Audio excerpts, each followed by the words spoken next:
Da li je moguće da Bog odbije nečiju žrtvu i da to dovede do ubistva?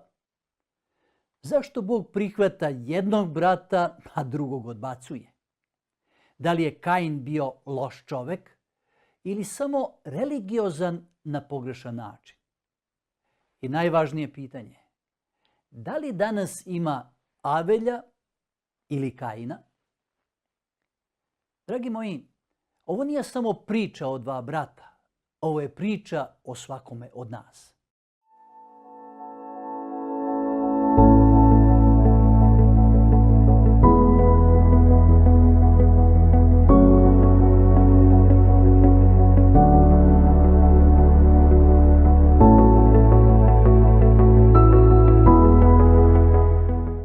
Kain i Avelj, Adamovi sinovi, bili su braća koji su odrasli u istoj porodici, sa istim saznanjima o Bogu i istim prilikama da ga upoznaju. Ipak, i pored svih sličnosti između njih je postojala duboka i presudna razlika. Razlika u srcu. Avelj je imao duh vere i poverenja u Boga. U Božjem postupanju prema palom čovečanstvu video je i pravednost i milost. Prihvatio je Božji plan spasenja i s poniznošću i zahvalnošću prineo žrtvu koja je bila u skladu sa Božjim uputstvima. Žrtva nije bila samo ritual. Razumeo je da bez prolevanja krvi nema oproštenja greha i da žrtva ukazuje na budućeg spasitelja. Avelj je to razumeo i prineo žrtvu kako je Bog rekao. I Bog ju je prihvatio. Kain je s druge strane gajio drugačiji duh. U stvari, on nije odbacio Boga, već je samostalno promenio način žrtvovanja. U njegovom srcu javila se pobuna. Dovodio je pitanje Božju pravednost i autoritet. Smatrao je da može da pristupi Bogu na svoj način bez potpunog prihvatanja njegovih uslova.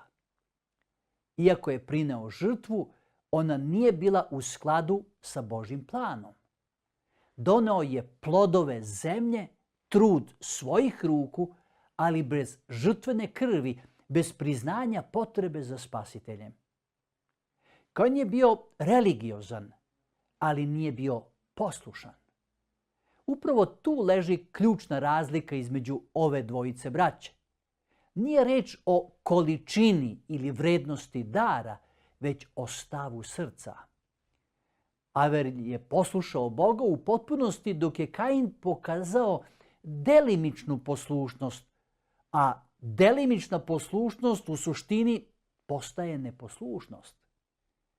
Kain je smatrao da je njegovo delo dovoljno da zadobije Božje odobrenje.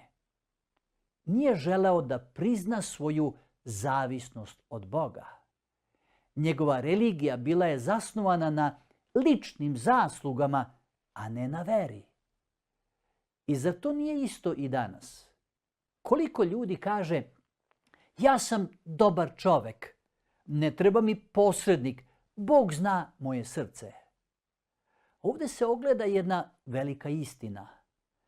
Čovjek može biti religiozan, a da ipak ne bude u pravom odnosu sa Bogom. Jer nije pitanje šta mi mislimo, nego šta je Bog rekao. Dakle, Kain nije odbacio veru, već Božji način spasenja. Kada Bog nije prihvatio njegovu žrtvu, Kain se razgnjevio. Njegov gnev nije bio usmeren samo prema Bogu, već i prema bratu. Umjesto da preispita sebe, on je optuživao nekog drugog. Ipak, Bog mu se obraća i upozorava ga i daje mu priliku da promeni svoj put. Bog mu prilazi, ne odbacuje ga, upozorava ga. Greh je čučao na vratima, ali je izbor i dalje bio njegov. Nažalost, Kain je odbio upozorenje. Njegovo nezadovoljstvo preraslo je u ljubomoru, a ljubomora u ljutnju, a ljutnja u mržnju. Na kraju, ta mržnja dovela ga je do prvog ubistva u istoriji. Ubio je svog brata Avelja. Dragi moji, greh ne dolazi odjednom. On raste ako ga ne zaustavimo. Zato ovaj događaj nije samo neka tragična priča o dva brata. On predstavlja početak velike borbe između dobra i zla, između vere i nevere, između poslušnosti i pobune. Kain i Avelj postaju simboli dve grupe ljudi koje postoje kroz čitavu istoriju. Jedna grupa prihvata Božji način spasenja, priznaje svoju potrebu za njim i živi u veri i poslušnosti. Druga grupa oslanja se na sebe, na svoje zasluge i odbacuje potrebu za božanskom milošću. Važno je naglasiti da Kain nije bio predodređen za odbacivanje, niti je Avelj bio unapred izabran za prihvatanje. Obojica su imali iste mogućnosti. Razlika je bila u izboru. A izbor koji su napravili oblikovao je njihov karakter i njihovu sudbinu. Nažalost, kroz istoriju većina sveta išla je putem koji je izabrao Kain. Mnoge religije i filozofije zasnivaju se na ideji da čovjek može sam sebe uzdići, popraviti i spasiti. Ali biblijska poruka je jasna. Bez Hrista nema spasenja. Čovjek nema snage da se sam obnovi. I Kainova odluka pokazuje šta se dešava kada čovjek pokuša da živi bez Boga ili da ga prihvati pod sopstvenim uslovima. To vodi u sve veću udaljenost od istine, u moralni pad i na kraju u propast. Nasuprot tome, Aveljev primjer pokazuje put vere, poniznosti i prihvatanja Božje milosti. Ubistvo Avelja otkriva još jednu duboku istinu. Pravednost često izaziva neprijateljstvo. Oni koji žive u skladu sa Božjim principima često postaju meta onih koji ne žele da se suoče sa sopstvenim pogreškama. Svetlost otkriva tamu i upravo zato tama pokušava da je ugasi. Ova borba između svetlosti i tame traje i danas. Ona se ne vodi samo u svetu oko nas, već u svakom ljudskom srcu. Svako od nas svakodnevno bira između dva puta. Puta vere i puta samopouzdanja. Puta poslušnosti ili puta pobune.